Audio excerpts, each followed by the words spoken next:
it says All you right, started looks like it's recording, working. so, yeah. Yay. Nice. Okay. Hopefully if I push this little X, it doesn't stop recording. Okay. I'm curious, you guys don't have to answer this, but do any of you guys identify as poly? That's me. I'm the token poly person in the group.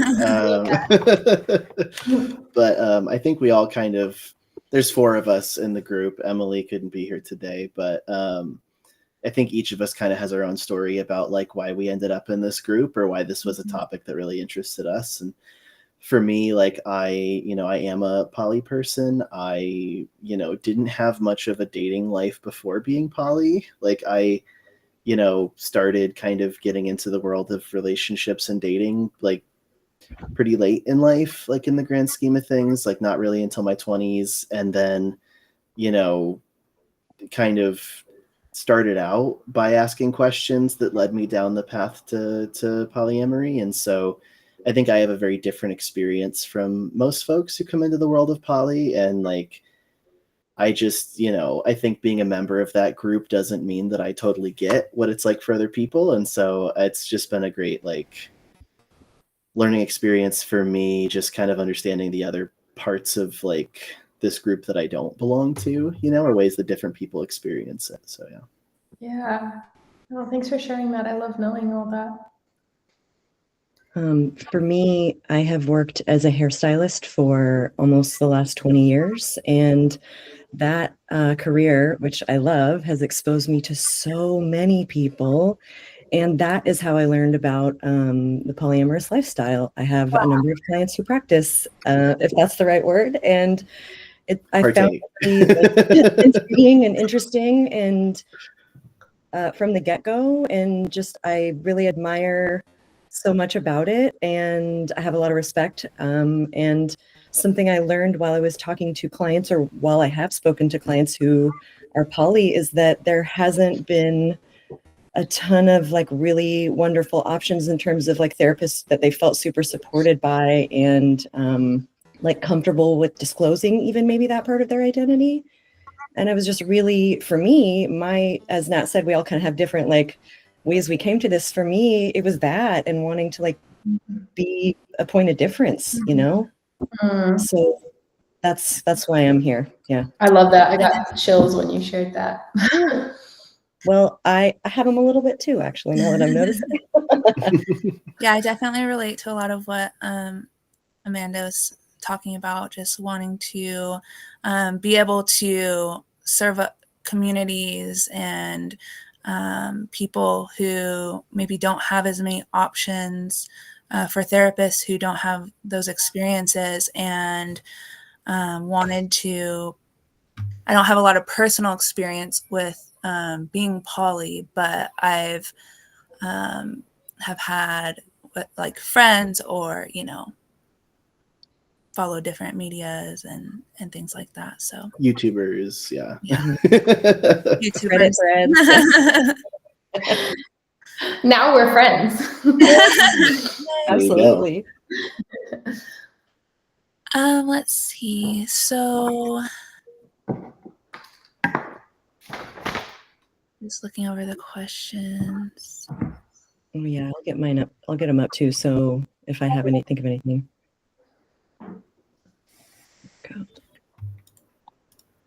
KS, you have written here. What do you like to be called? Kaylina. Kay or Kaylina. I either one is fine with me. Okay, cool. So any part of this interview can be anonymous.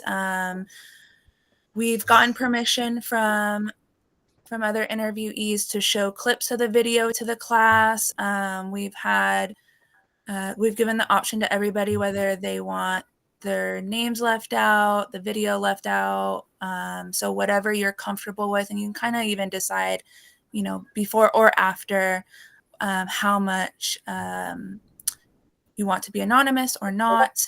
This is going to be presented to our graduate class here in December for our final. This is actually our final. I think it's like 40% of our grade. Cool. Yeah, I feel you guys can use whatever, and you can use my name. And if for some reason something comes up like that I shared at one point that I'm like, oh, actually, yeah, I'll let you know at the end, but I really doubt that. And I feel you guys can ask me anything. I feel very open. Wonderful. You probably have more experience than the average person, like sharing details about your life. Totally. Yeah. We're getting a perspective outside of the Seattle area, which is good. Yeah. Yeah, where are you based out of? I'm in Austin, Texas. Okay. Although I was in Washington a lot this summer, and the last 2 summers we've brought our van through there. So wonderful. Yeah, it's super beautiful here in the summer. Mhm. Right now it's like nourishing the beauty for next That's summer. such a lovely way of putting it. Yes. I was just gonna say that. Well put. So I guess we can start with what does being polyamorous mean to you, and what I guess what was like, if you want to speak on your journey to being polyamorous. Yeah, I love that question. I think for me, it just feels like I'm being honest about who I've always felt like I am. And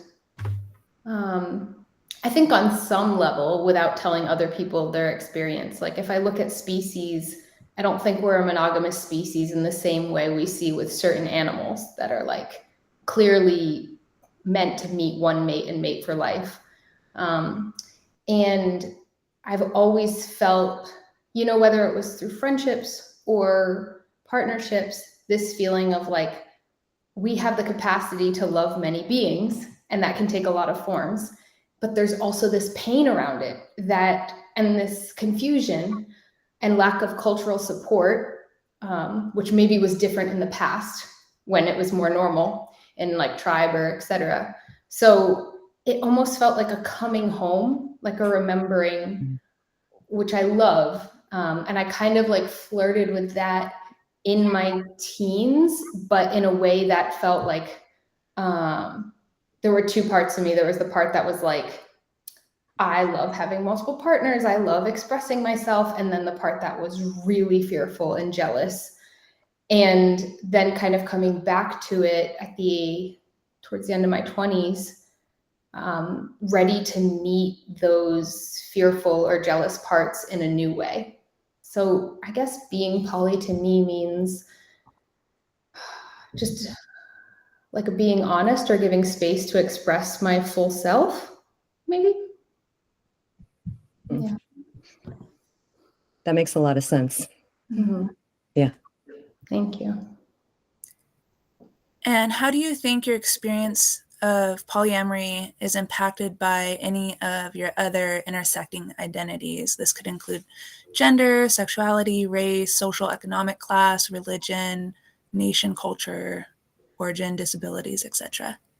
Yeah, I love that. And I love that you named them all, because as you were naming these different options, I'm like, oh, like, yeah, Right. like, how do I identify these? Because I do think there's like intersection. Like I see a lot of intersection between poly and kink communities, a lot of intersection between poly and queer communities. And I think, yeah, same thing with like disabled or neurodivergent, or just these different, and I love that because it feels in a way, like I've always loved the term, like I'm open, I'm just like, I don't identify in a certain way, but I'm open.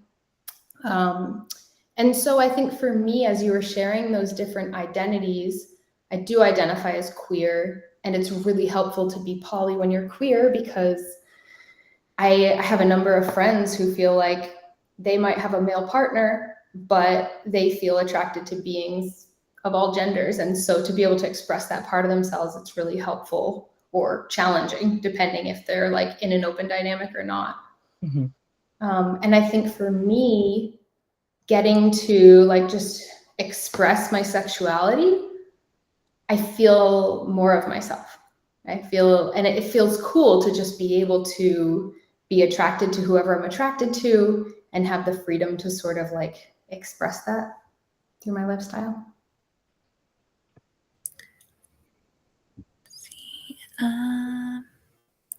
Do you have any experience working with a therapist, and what was that like? Yeah, I worked with a therapist. I started working with a therapist when I was 10, And then like at 2 other times in my life, I've reconnected with the same therapist. So in my 20s and then again, like a few years ago. So that was cool to have a therapist who's known me since I was so young. And I love her. And yeah, I remember I tried another therapist initially and I didn't feel safe. And then this therapist, you know, just started playing cards with me when I was 10. And it didn't feel like she was trying to get anything from me. She just wanted to create a space I could go and be. And that really stuck with me. And I love that. And working with her a number of times and becoming like a coach and being not like a licensed therapist, but like being almost playing that role in a lot of people's lives, I've learned a lot more about what I want and what I sense people want. And part of that is feeling like really open in a way I think she couldn't fully provide me with, like almost like I could feel her own judgments or agendas, and usually in support of me, but to the point where, yeah, I think it's helped me understand what I want to give the world a little better. And yeah, those are my experiences working with a therapist. Thank you for sharing that. So the therapist that you really didn't connect with, you were feeling some like judgment, even if it was presenting as support, there's like underlying bias or maybe personal feelings included with that support. So like, yeah, the first therapist I worked with just briefly when I was really young, and I just felt like she wanted me to talk to her about like almost like she wanted to get certain stuff out of me. And I was just so shy, you know.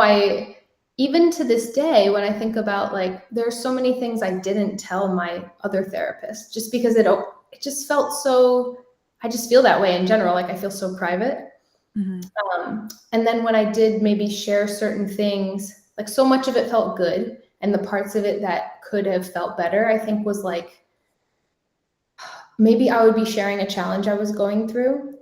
And I felt from her that she was almost like justifying why I was in the right, as opposed to maybe just like being a little more back here and sensing or like inviting me for more self-inquiry. Like, how do you feel like you could create a more positive, like, you know, like, how do you feel like you could shift that relationship? Or what are the parts that feel like disempowering for you? Or do you feel comfortable? Like, just more like curiosity that could help me tune into me, as opposed to this idea of like, that's not okay that they're doing that and you deserve better kind of thing.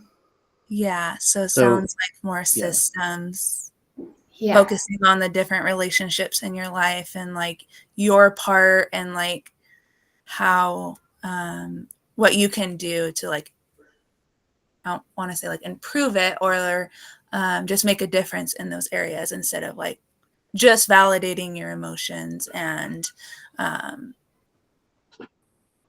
did you have something to add, Nat? I mean, that was basically what I was going to say, is that it kind of sounds like you're talking about like kind of the limits of validation, right? That like it's helpful for someone to be like, what you're feeling is legitimate, and you know, I understand your perspective, and that must be really hard. But you know, it sounds like maybe you were in a position where that was all that you were receiving, whereas you know, maybe you were hoping for like challenges, or not necessarily like challenging, like, is that really what you experienced, but challenging, like, you know, okay, what happened? What was your role in it? You know, what can we learn, sort of dynamic. Yeah, like that. I think coming at it from the framework of like, we're all co-creating here, and like, validating me, and also like almost giving me questions that help me feel curious about like, what do I want to shift? Where do I feel empowered to make that shift? Where do I feel fearful or disempowered? Why am I feeling that? You know, like more bringing it back home to like, how can I feel like I am in the driver's seat, and this session, like I leave it feeling like, cool, fuck yeah, like this challenge is helping me become more of who I want to be, instead of like, yeah, they shouldn't have done that, and I got to tell them that that's not okay. And a part of me is really fearful of telling them that, it's like, right. I got to go tell them my therapist said. Yeah. Totally. And I think when a therapist is talking more than you are, it might be a sign that, like, I don't know, something. Yeah. Definitely. Yeah. And have you worked with a therapist for like relationships? No, I did a really cool session. I did one with my previous partner. Like when I was in this polycule, I did one with each of my partners with these two mediators who are friends. That it was like therapy-esque, but different and very cool. It was like they offered the framework and helped us make sure that we were like sharing with kind of like NVC outline, like naming our feelings and our needs and the story we were making up, and then like having the person reflect it back. It was really cool and powerful. Yeah, just to name a piece of polylingo, NVC is nonviolent communication, right? Yes. Yeah. Thanks, Nat. Yeah, really, I mean, really that's helpful. I learned so much, but I didn't know that one yet. So that's helpful. Yeah, like as I understand it, not the principles of nonviolent communication are kind of like, describing the way that something made you feel, as opposed to saying, well, you did X, Y, Z, and kind of like naming the feeling, naming the impact, and then like, saying, here's like making an ask, right? Of like, when I had this interaction, this is how it made me feel. Like, I think that this would be more productive moving forward, and then kind of negotiating from there. I love that. 100%. And the piece of like naming needs, which I think help us feel like it's more universal. Like, I have a need for connection, instead of saying like, you really abandoned me. It's like, we're unified through this feeling of oh yeah, I have a need for connection too. Oh, they want to connect more with me. Like my heart is already opening, instead of feeling like someone's coming at me saying I did something wrong. Yeah. So it speaks to the underlying vulnerability. Oh, I'm sorry, Nat, go ahead. No, go ahead. I was just going to say, you're speaking to like you're naming the underlying vulnerability instead of saying the thing that is kind of covering it up, right? Yeah, totally. Yeah, I was, you mentioned something, right? Which you mentioned like, a time when you were in a polycule, right? And I think that can mean different things for different people. And a recurring theme in these interviews has been kind of like poly relationship structures. And kind of specifically, we've been noticing the prevalence or kind of rarity of certain relationship structures in the poly community, right? And so I'm curious to hear, like, what have your experiences been of different relationship structures within polyamory? And like also maybe like from your perspective as somebody who's involved in the community online too, like what do you think are like maybe the more common forms of poly relationships? Totally. That's a great curiosity. Yeah, I think like I've thought about this a lot because I see a trend a lot. Well, I see certain trends, but what I most see is a partnership that chooses to open their relationship. That's who I've coached a lot of too, is like people come in, one partner really wants to open, they're both consenting to open on some level. And what often happens is like some form of like primary with other secondary partners, or maybe lovers, depending, or maybe they're swinging. And then at some point, it seems like if poly happens long-term, usually one of the primary partners ends up getting another primary partner. Like usually it seems like poly people open their relationship because they have certain needs that aren't being met in the relationship. And they end up finding at some point somebody who meets more of their needs and becomes a primary partner. And that either switches into monogamy or they keep staying open or whatever. But I've found that it seems really rare that people open their partnership and then just stay open as primary partners long term. And maybe that's different if you have two people that are entering who have a lot of experience with poly and they've like been through these different things. But it seems like if you're opening with a partner, that seems to be a common trend I see. I think there's like the fantasy for me, there definitely has been, and I've loved the triad. It's so, I always used to say, I'm like the power of three, like the stool with three legs, it's so strong. And when I've been in triads, it's like so euphoric. And it's also so hard because three is like, it's easy to feel like you're the odd one out.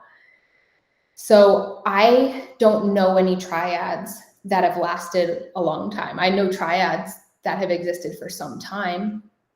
And I had someone write to me who said, hey, we're a polycule of 6 and we've been together for like 20 years or something. So I know things are happening, but I haven't like personally gotten to come in contact with triads or quads that are lasting long term. Another thing I haven't seen a lot of long term, so I think it's more rare, is like solo poly, people who identify as like, I'm my own primary partner and I'm like on my own and then I have different partners. I see that short term, or there's like the rare person who just is that way. Like they just mostly want to be on their own and then have other people. Yeah, I think yeah. It's what you're describing sounds like kind of a pattern that we've noticed as well, which is that, if you, in our conversations with poly folks, just like in my life as a poly person, like other poly people that I know, far and away the most common structure for relationships is people who have multiple sort of like couple relationships, right? And maybe it's a monogamous relationship that opens, both people within that relationship, have additional partners. Maybe those partners, reach the same level of enmeshment in their lives as the partner they entered poly with, or maybe the couple that entered poly together, from a monogamous pair kind of remain like each other's like primaries, and they have relationships that are maybe less in sort of like integrated into their lives. Yeah. But what is exceedingly rare, as you mentioned, is like triads, quads, 6 people who are all in an interconnected relationship with each other. And yet, as we've done some analysis of like popular media around non-monogamy, that like triads and quads and giant polycules, like this is what the mainstream thinks polyamory is for the most part. Yeah. Because it's maybe the more sensational, or it creates opportunities for Bravo style drama. And so you look at shows like Polyfamily, right, which kind of promise a peek into the life of a polyamorous person or people. And what they demonstrate is like this closed quad situation, which is really different from anybody I've met or even anyone we've interviewed in terms of like what poly relationships look like. So yeah, I've never heard of that show. That's cool. And yeah, probably like really rare to actually have existing in the world. I think it creates a lot of opportunities for drama that makes a TV show interesting, 100%. But I also think that it creates a world where I think when people think about polyamory, first of all, I feel like their initial thought is like sister wives, like they think about polygamy, which is like comes from a different core kind of like set of precepts or beliefs or rules. And then they think about sort of these sensationalized, versions. But yeah. 100%. The other thing I got a lot of was like, oh, like almost like you hear poly and then people would expect like, I was just having sex with like tons of people, like some sort of, yeah. And what, if any, do you think that the impact of those assumptions or those mainstream medias and just dominant monogamous culture has had sorry, I'm getting my words all tied up. What impacts do you think dominant culture, messages, values, or assumptions have on poly community and culture? I guess it's all the way. I guess it's all a perspective, you know, it's like that could be an opportunity to have like a fun conversation with someone and dispel these falsities that aren't our experiences and like bond over it. Or it could lead to someone feeling misunderstood or isolated. Mm-hmm. I think it just depends on the person and how they approach, because we can't know what we don't know yet. And when we have somebody who educates us in a way that feels like inclusive, then it actually has the opportunity, like it presents the opportunity for us to feel even closer. So if somebody's asking a poly person about something that they don't understand, and that poly person doesn't feel offended, but they like bring that person closer, then they can have like, you know, a warmth towards the poly community. Yeah, it's very both. You know, it can create opportunities in a lot of different directions, is what we've noticed. That's what I'm hearing from you, it sounds like too. Yeah. Are there kind of along those same lines, you know, we kind of noted some sort of common misconceptions about what a polycule might look like, or what a polyamorous system or relationship might look like in general.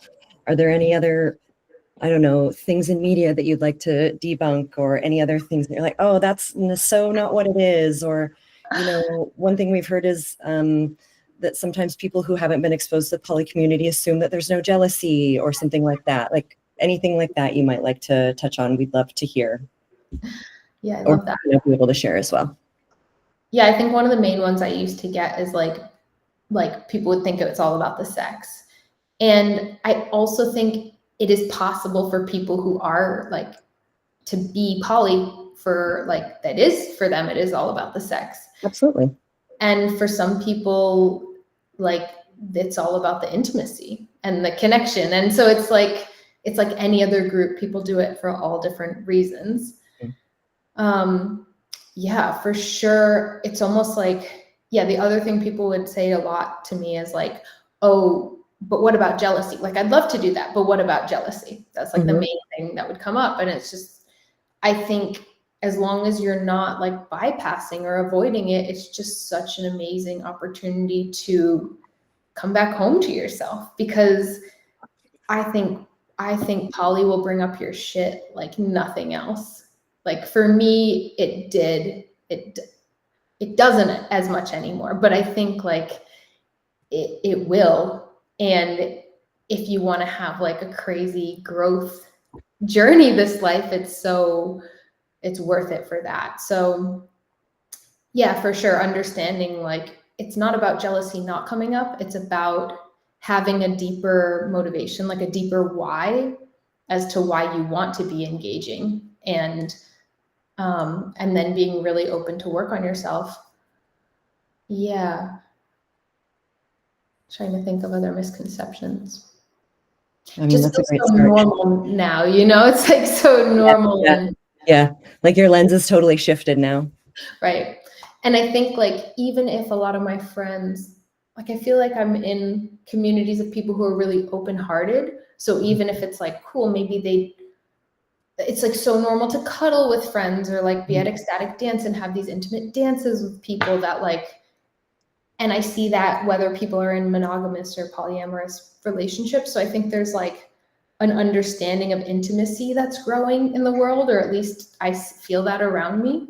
And when I started poly, I didn't have that. So for me, it was like these one-on-one connections, you know, I was like sourcing intimacy from these like lovers sometimes, that like over time it became different. I was like, yeah, I love that. And also maybe I'm just gonna like, I don't know, it became like, oh, I want to have like these intimate relationships with my friends, and we can touch and cuddle, and maybe we have sex sometimes, or like maybe someone becomes a partner. But it was like more about the intimacy, and it was something I was sourcing regularly through community, so it didn't feel so like urgent inside of me.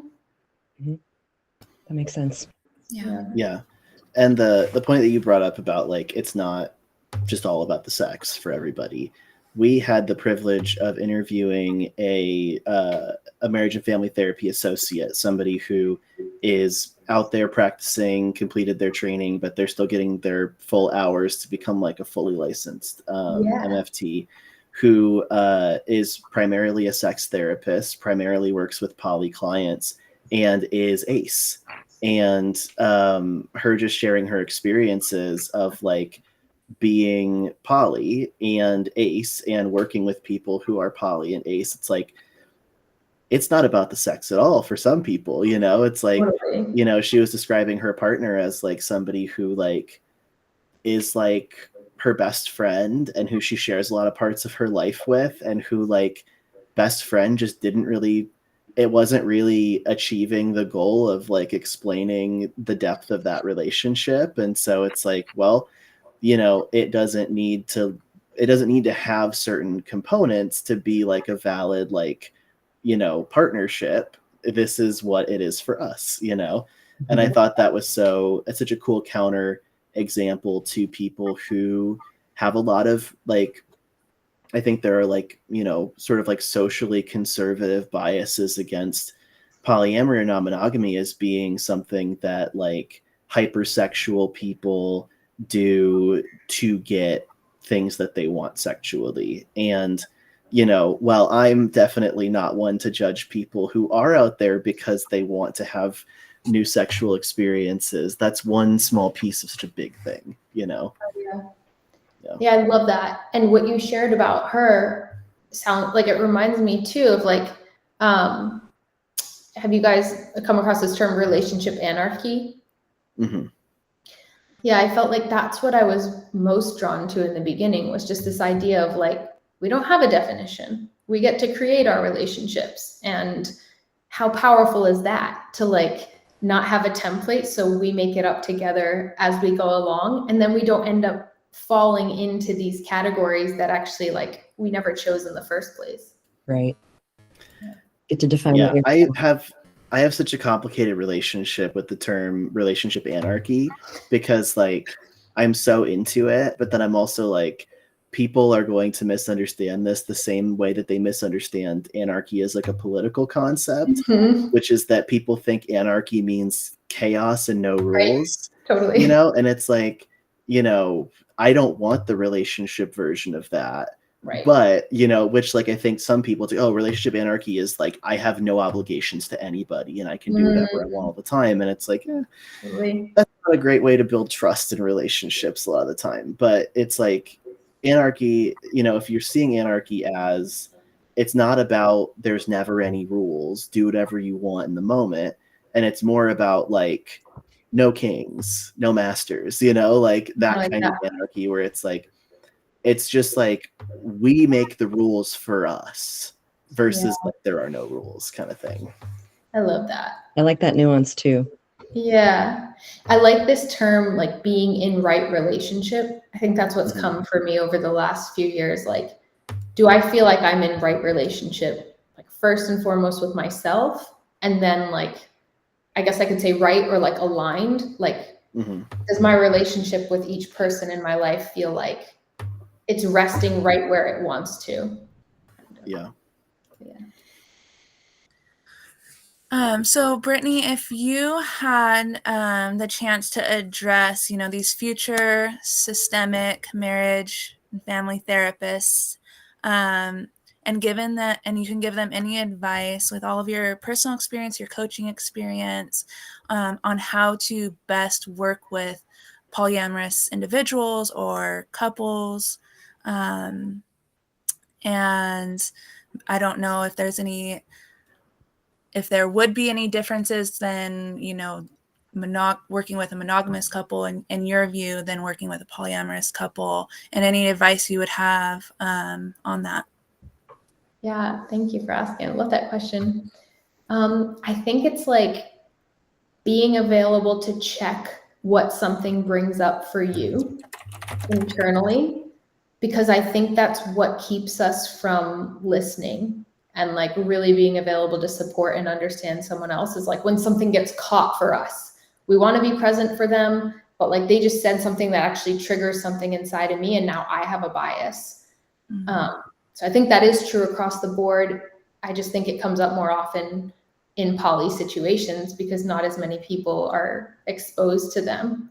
So it's almost like the therapist doesn't have to even believe in poly or be poly, but almost like if they hold that mindset, like if something triggers me, I'm down to sit with it and like do my work so I can be really present and like tune into this person and what they're feeling and needing. That's what I want. That's what I want for the world. Yeah. Yeah. Absolutely. That We makes a talked lot a of little bit. sense. It does. I agree.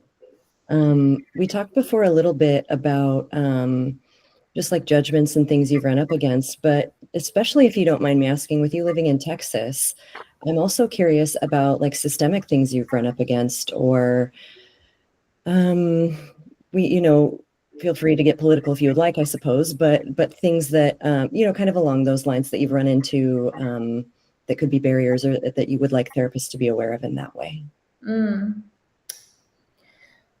I'm not very political, and I think everybody has their own experience of how politics land for them. And I have trans friends here in Texas who have felt like really fearful.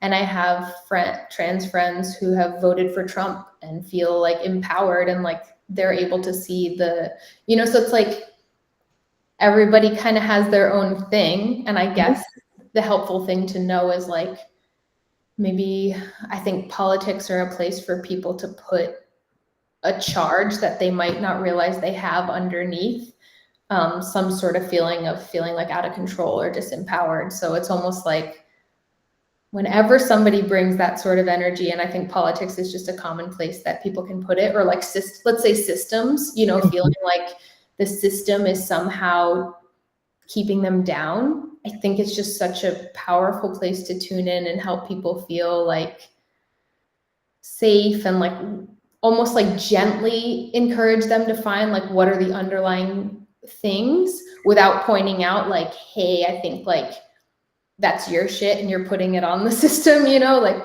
that's my belief. I think that we can feel empowered in any sort of external system if we're available to do that work. And sometimes I think it's hard. It's hard to look at ourselves. I think we've been taught to like put it on others or the external, and we are impacted by the external, but of course, yeah. Yeah, but like I live in Texas and I feel so empowered and I feel so supported by my community, and Austin's amazing. Like Austin's like, I think it's the best place to be different. It's the best place to be weird in any sort of way. And that exists inside of Texas, which is so cool. Yeah. I love that. Thank you. That's a great response. Let's see here. Where have we done? I think that we covered the listed questions No, I think you're right. Okay. So if there's any other questions that you guys want to include. I don't know. I feel like you've been so thorough. It's hard to I'm trying to rack my brain thinking like what else I would like to know. I imagine I will think of things after. You can always send me them. Oh, that would be great. Is there anything, Brittany, that you would like to add or that you feel like you want to address, or that maybe you feel like we haven't gotten to yet? Something you want to make sure comes across? And I mean, if not, that's okay, but I figured we should ask. I think I love what you guys are doing, because that's one thing I've heard from a lot of people is like they feel like, well, actually my partner, Bridget, when like she came into, I was poly when I met her. I had another partner and we had a baby on the way, and this was like a huge thing for her. She told me right away, she's like, I don't identify as, I'm not poly. I don't want to be poly. I'm like, cool, we'll be friends. But then she's like, I'm kind of in love with you. And so like and she like was looking for support, she was going through huge upheavals and shifts.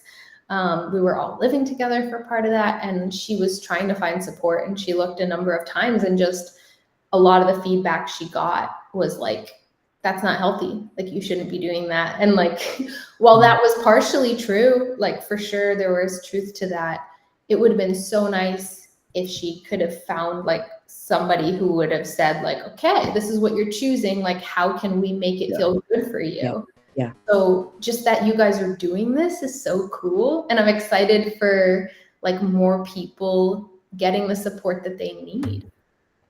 Yeah. Hopefully the ripple effect of things like this will just continue to grow that kind of impact, because that's what we would love as well. I think it will.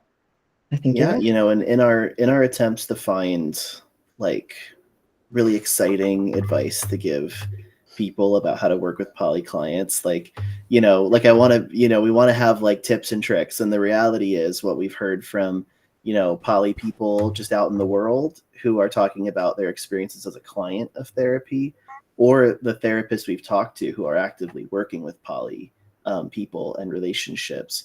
It just keeps coming back to like a couple of really core things, you know, that we've kind of heard from everybody, which is like, you know, leave your biases at the door, be honest about when the biases are there with you, right? And just like kind of like listen and believe your client in terms of like what they say about their relationships, you know, because there are so many different like types of poly relationships. There's as many different, you know, there's as many different types of poly people as there are people who identify as poly, just like, you know, and so there's different definitions and terminologies and stuff that each person kind of builds around their own relationships, and that like just being curious and not judgmental and letting clients define their, you know, experiences and not like projecting your own stuff onto it. That really seems like that's the big thing that I think we're taking away from this so far. And it's kind of beautiful, I guess, that there isn't a trick. It's just like, I agree. Actually, I love the both end of that. Just it's just like all of the ways that you should show up for a monogamous client.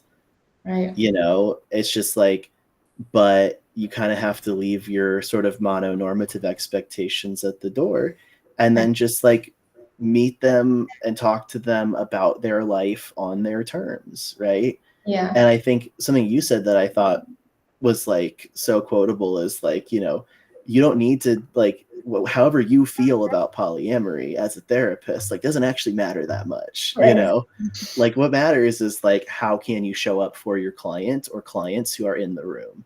And do you accept their version of their life as they've given it to you, or are you going to put your own spin on it of, oh, here's what I actually think is happening from my perspective? So yeah, I love that. I mean, I think I'm assuming that a lot of people are drawn to being therapists because they want to support other beings in their lives.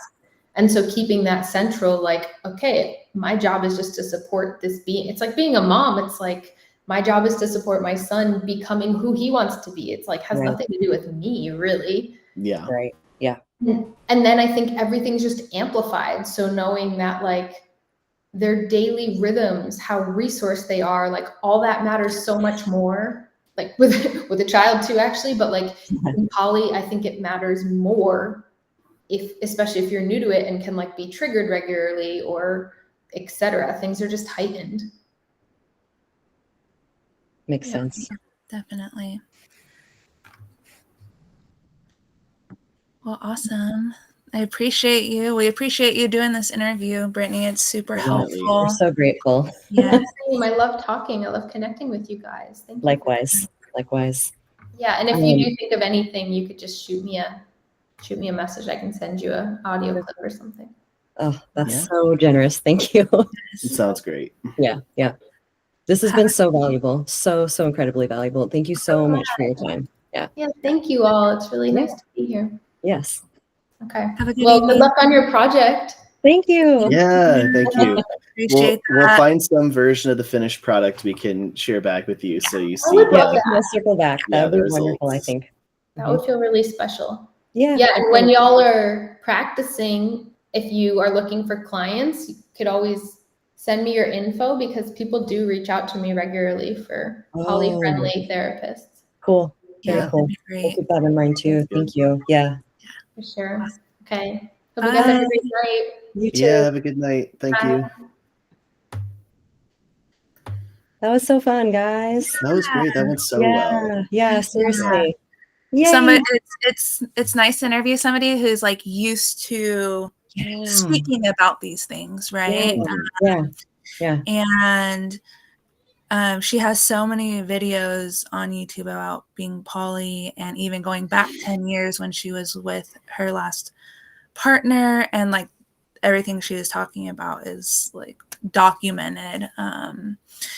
But yeah, and her experience of being a coach, and I like that she had kind of a little bit different perspective too. Yeah, that was great to hear something different. I think so too. Yeah. So there were so many similarities though, which I feel like Yes. we highlighted so many, but there was difference and similarities, and I loved that about it. Yeah. Definitely. Well, and when she said that, like, in past experience with therapists, she felt like they were trying to get something out of her. Yes. You know, like that's such a relatable. relatable experience for me. Of like, I think that, you know, and this isn't just a poly thing; it's for everybody. But like, I think that when you, you know, that if a therapist isn't careful when they're trying to gather information about a client to provide helpful interventions, like, it can end up feeling like you're in the hot seat. Totally. Or, you know what I mean? Like there's, you know, we also talk about how like you're not owed trust just because you're the person in the room with a therapy degree. You know, like you still have to earn that trust. And I think like when you dive deep, or when you're asking kind of probing questions without having established that relationship of trust first, that like people lock up. Like that was my experience with therapy. You know, I went to therapy once when I was a teenager because I had like really bad social anxiety, and I had really bad anxiety around like school performance, and like my grades were getting worse and stuff. And I saw some, you know, pediatric psychologist or whatever in my small town, and you know, he would ask these questions that were kind of hard to answer, and he'd just like sit there in silence and wait for me to answer them, and like it just created such like a adversarial vibe in the room. And like I don't even know if he was aware of how uncomfortable he was making me, because I assume he would try to switch up his strategy if he was. But I think we did that 2 or 3 times, and then I just told my parents, like, this is not helping. Like, I'm anxious to go to therapy. Like this is like this is making it worse. Exactly. This feels like a setup, and I'm not about it. Yeah, exactly. I didn't revisit therapy until I was like in my like early mid 20s. Well, yeah, of course not. You know, after that experience. And then like I managed to land with my current therapist, who I've been seeing for like 3 years now. And you know, like it immediately worked because it was such a non-coercive environment. You know, can I ask what made it feel, was there something like right away that made it feel like not like it's not an interrogation? What was the difference? I mean, this is something that like an individual can't control. So I don't want to make this like the number one thing, but like, the fact that my therapist is a woman definitely helped. Like the fact that my therapist was a woman was closer in age to me. You know, she's a bit older than me, but like, you know, I was a teenager and this guy was like, you know, in his probably 50s or 60s, who I was